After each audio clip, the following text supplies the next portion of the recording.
बैठे पूरा साल बर्बाद कर दिया, अभी भी स्मार्टफोन में लगे पड़े हो। दोस्तों, स्मार्टफोन का कोई भी साइड इफेक्ट नहीं, बट इसका सही यूज आपके लाइफ को, आपके रिजल्ट को नेक्स्ट लेवल तक लेकर जा सकता है। पहले जैसे एक व्यक्ति को रोटी कपड़ा मकान की जरूरत होती थी, लेकिन अब उसी में आपका स्मार्टफोन भी ऐड हो चुका है। मानो ऐसा लगता है कि स्मार्टफोन आपके बॉडी का एक पार्ट हो। गलती से अगर इस पार्ट को अलग कर दिया जाए तो हम उसी तरह हो जाते हैं जैसे मछली बिना पानी के।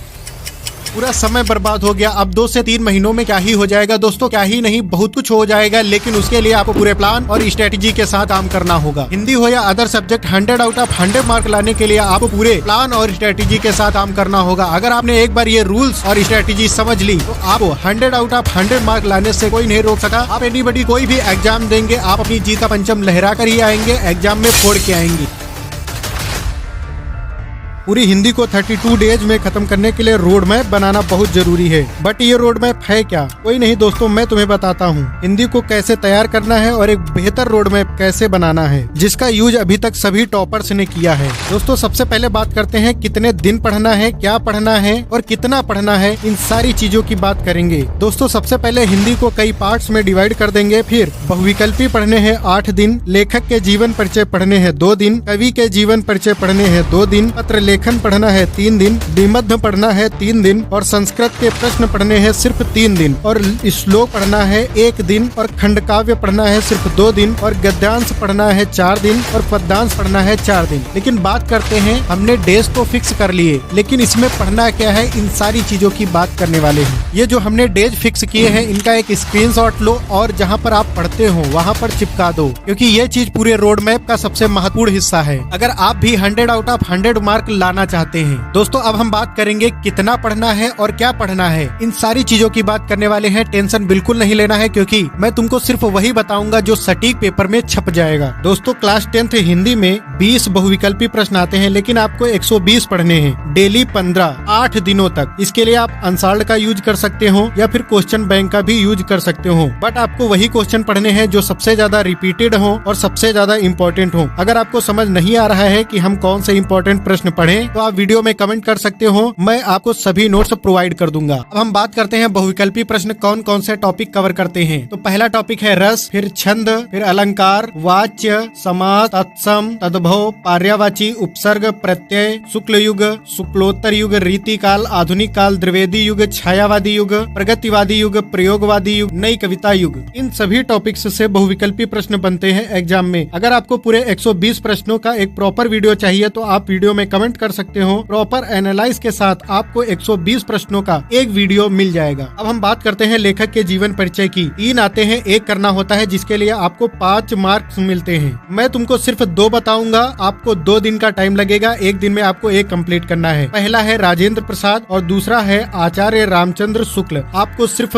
2 तैयार करने हैं 2 दिन में, इसके अलावा कोई भी लेखक का जीवन परिचय नहीं आएगा। अब हम बात करते हैं कवि के जीवन परिचय की। तो ये भी 3 पूछे जाते हैं, 1 करना होता है और आपको 5 मार्क्स मिलते हैं। ये टॉपिक भी 2 दिन में खत्म हो जाएगा, क्योंकि 1 दिन में 1 आपका कंप्लीट हो जाएगा। तो पहला आपको तैयार करना है सूरदास का और दूसरा तैयार करना है तुलसीदास का। घुमा फिरा के यही आते हैं, तुलसी, सूर, रसखान, बिहारी, इससे पूरी बोर्ड परीक्षा हारी। इसके अलावा कुछ आना ही नहीं है। इसके बाद आपको तैयार करना है पत्र लेखन, जो कि 2 आते हैं, 1 करना होता है। इसके लिए आपको मिलते हैं 4 मार्क्स। मैं तुमको सिर्फ 3 बताऊंगा, वही तैयार कर लेना, उसी में से 1 आ जाएगा 100%। पहला है बैंक से व्यवसाय के लिए ऋण प्राप्त हेतु पत्र और दूसरा है अपने गांव की सफाई हेतु पत्र और तीसरा है नियुक्ति आवेदन पत्र। आपको सिर्फ 3 तैयार करने हैं, 3 दिन का टाइम लगेगा, 1 दिन में 1 तैयार करना है, इसी में से कोई पत्र लेखन आ जाएगा। अब हम बात करते हैं निबंध की, जो 4 आने हैं, 1 करना होता है। इसके लिए आपको जो है 7 मार्क्स मिलेंगे, बहुत ही ज्यादा नंबर है, 7 मार्क्स। मैं तुमको सिर्फ 3 निबंध बता देता हूँ, वही कंप्लीट कर लेना। इसके लिए आप टाइम ले लेना 3 दिन, 3 दिन तैयार करना, 1 दिन में 1 निबंध पढ़ना। तो पहला है जनसंख्या वृद्धि तैयार कर लेना, दूसरा नारी सशक्तिकरण तैयार कर लेना, तीसरा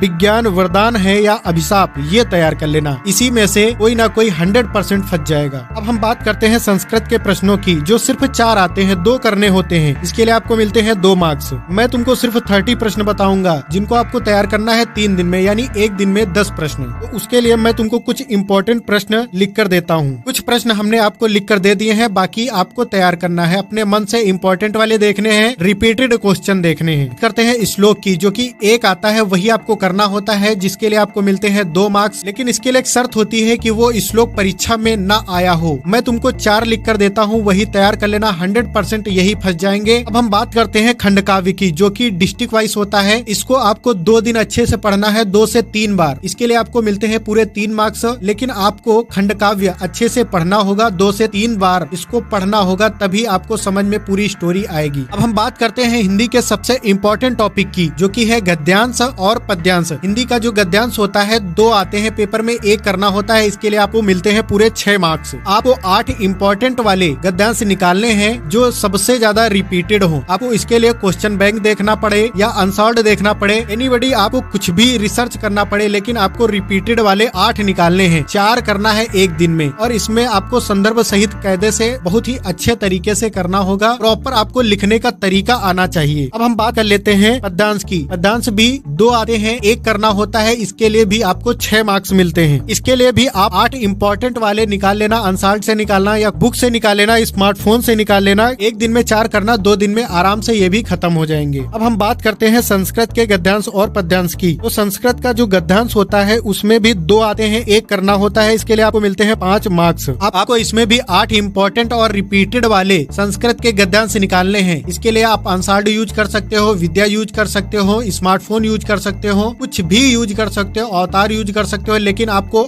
8 इम्पोर्टेंट और रिपीटेड वाले देखने हैं जो सबसे ज्यादा आए हों। आपको पर डे 4 करना है 2 दिनों तक, यानी कि 8 हो जाएंगे। उसके बाद हमको पद्यांश करना है, जो कि 2 आते हैं, 1 करना होता है। 5 मार्क्स के पूछे जाते हैं। 8 इम्पोर्टेंट वाले इसमें भी निकाल लेना, पर डे 4 करना, ये भी 2 दिन में खत्म हो जाएंगे। इसके लिए मैं तुमको 2 इम्पोर्टेंट लेसन बताता हूँ। पहला है वाराणसी और दूसरा है भारतीय संस्कृत। अगर आप इससे तैयार कर लेंगे तो 100% इसी से आपके गद्यांश और पद्यांश पेपर में फंस जाएंगे। दोस्तों, ये पूरा प्लान था हिंदी का। अगर इस तरीके से रोड मैप के साथ आप पूरी हिंदी को तैयार करेंगे तो 100% मैं दावा कर सकता हूँ आपके हिंदी में 100 आउट ऑफ 100 मार्क्स आएंगे। दोस्तों, इसी तरीके के और भी वीडियो चैनल पर आते रहेंगे, तो चैनल को कर लो सब्सक्राइब। अगर वीडियो आपको पसंद आया है तो लाइक कर दो। मिलते हैं नेक्स्ट वीडियो के साथ, तब तक के लिए टाटा बाय बाय।